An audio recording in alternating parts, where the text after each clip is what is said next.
So we've decided to put a final top coat on what we've done with these potholes. You can see there's a proper sealing between the asphalt and where we repaired. The one little damaged spot that we had, that was repaired. And it's properly sealed along the edges. It's very, very nice and hard and solid. And I think when this dries, we can do a handover.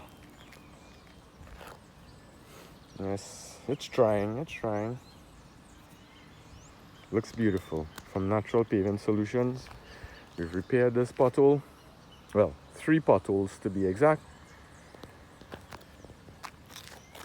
And it looks really beautiful.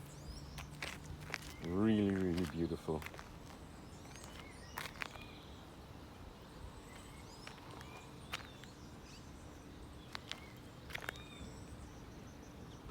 Perfect. Perfect repair. Natural Paving Solutions.